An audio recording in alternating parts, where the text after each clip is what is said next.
Kurt Warner, Antonio Gates, Night Train Lane. Some of the league's best players went undrafted and even outshined number 1 picks. Sound crazy? It's happened more than you think, so let's dive right in.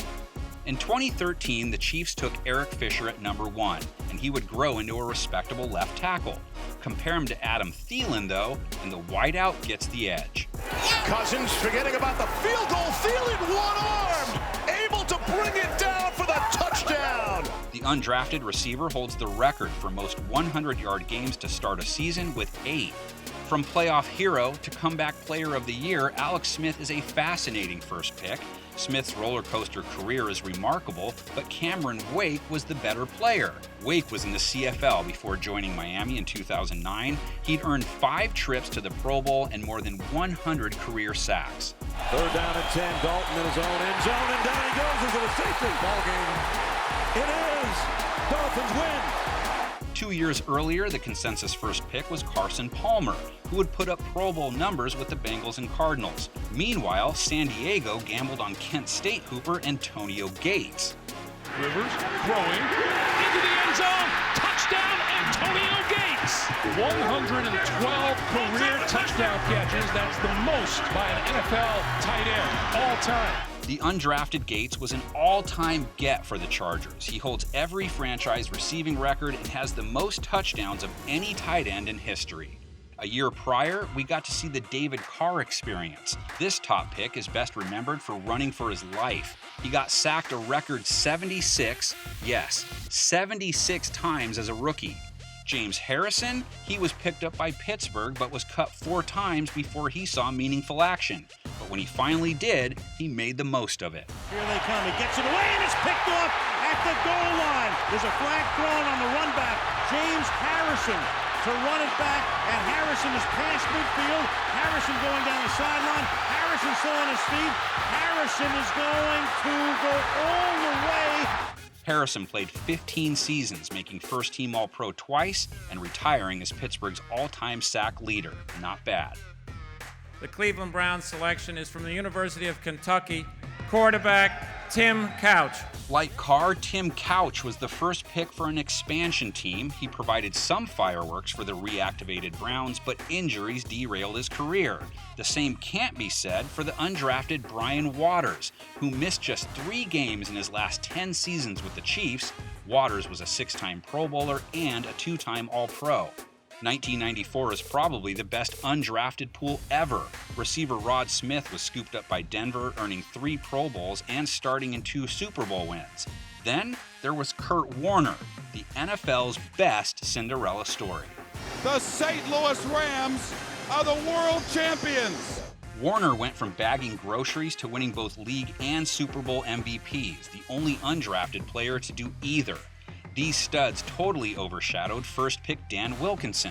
The defensive tackle did play 13 productive seasons, however. Speaking of D tackles, 23 of them were selected in the 1990 draft, and none of them were John Randall. Regulators, mount up. We're coming. The Hall of Famer earned 6 All-Pro nods and retired as the franchise sack leader. The Colts could only watch as their first pick, Jeff George, lasted just 4 seasons in Indy and won just 37% of his career starts. 1981 first overall pick George Rogers showed out as a rookie for the Saints, but he'd be traded 4 years later, landing in Washington alongside Joe Jacoby. Jacoby went undrafted but had proven his worth as a member of the Hogs, Washington's acclaimed O-line. Jacoby won 3 rings and was named to the Hall of Fame's All-Decade team of the 1980s. Now, we've come to our first real debate. Too Tall Jones or the undrafted Donnie Shell. Jones is a Dallas legend and a well-known name, but Shell's accolades put him over the top. Campbell, up to the outside, just fumbles the ball, and the Steelers have it. There's a shot right there, right in the rib area with that hit. He was an All-Pro as part of the legendary Steel Curtain defense, winning 4 rings with the Steelers and intercepting 51 career passes, the most of any strong safety. While we're at it, here are some matchups that were so intriguing they were ultimately too close to call. Top pick Matthew Stafford has put up huge numbers, while the undrafted Michael Bennett earned 3 Pro Bowls and a Super Bowl title. The jury is still out on this one. Like Gates, Tony Romo also went undrafted in 2003. Is he better than Palmer? It's close. Palmer had the prolific stats, but Romo was one of the highest rated and most accurate passers of his era. From 41 yards. Looks good. Adam Vinatieri, the league's all-time leading scorer, was skipped over entirely in 1996. Meanwhile, first pick Keyshawn Johnson showed serious promise, but did he produce enough to compete with Vinatieri? It's a toss-up. Then there's Warren Moon, the first undrafted QB in Canton. Moon was a 28-year-old rookie who still managed nearly 50,000 career passing yards. He'd be a lock if it weren't for 1978 top pick Earl Campbell, maybe the best power runner in history. Both of these guys are just too good. Now, enough hedging, back to the list. Drew Pearson was another Cowboys great. Passed over in 1973, he was a steal and nicknamed Mr. Clutch for good reason.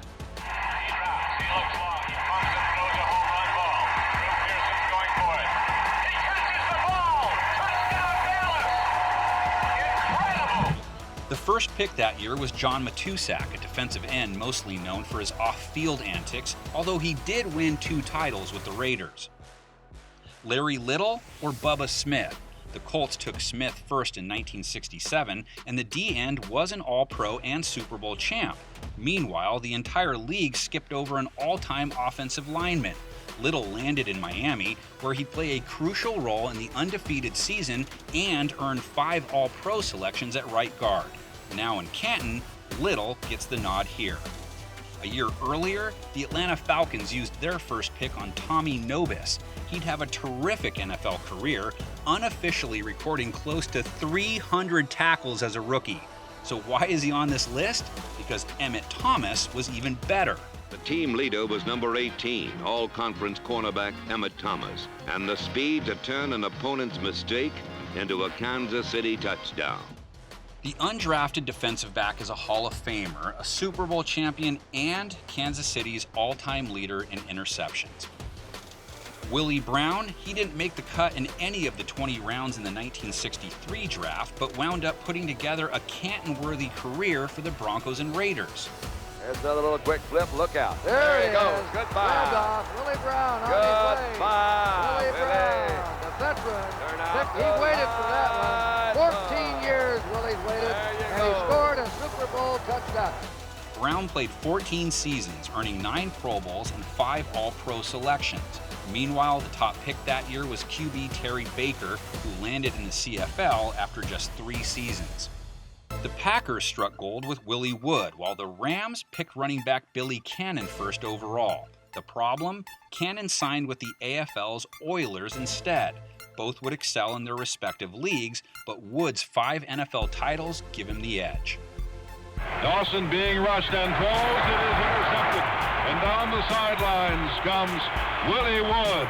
Only one man can get him at the 10 and drags him down at the 4-yard line. Next up is yet another Rams top pick, Billy Wade. Wade would win a ring in Chicago, but he gets bested by his own teammate, the legendary Night Train Lane.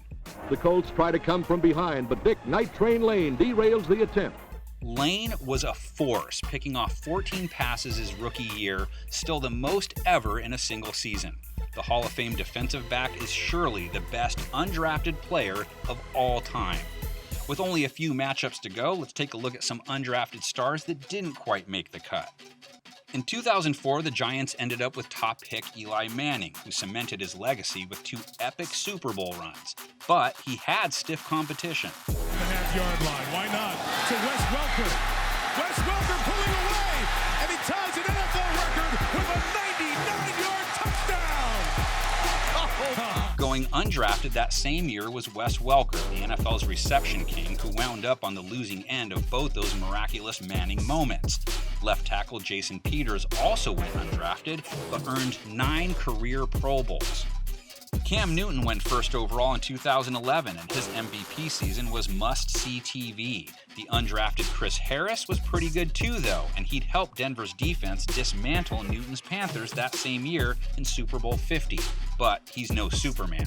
Now, try Cliff Harris, another undrafted All-Pro corner who would win 2 rings. He's in Canton, but so is quarterback Terry Bradshaw, the first overall pick in 1970.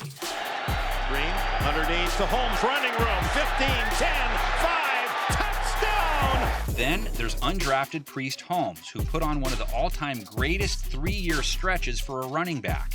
He'd be a shoo-in for this list if not for Orlando Pace. The Hall of Fame tackle paved the way for 3 consecutive league MVPs and earned 7 Pro Bowls in St. Louis. Now, on to the final stretch. Next up are 2 trailblazers. Joe Perry was the first African-American MVP, and Emlyn Tunnell was the first inducted into Canton. Perry was also the first rusher with consecutive 1,000-yard seasons, while Tunnell retired as the league's leader in interceptions. Both were undrafted in 1948, and both were better than first overall pick Harry Gilmer. Finally, we have the 1946 draft, a 32-round marathon that whiffed on 2 phenomenal players. Lou Groza, aptly named the Toe, set every kicking record in the books. His Browns teammate, Marion Motley, was an All-Pro rusher and helped break the color barrier in the AAFC. Both are Hall of Famers, and for reference, the Boston Yanks selected Frank Dancevich first overall. He'd fold along with the Yanks franchise just 3 years later. So there you have it. Keep those guys in mind the next time your team misses out on draft day, because you never know who will be the next NFL legend. Until next time.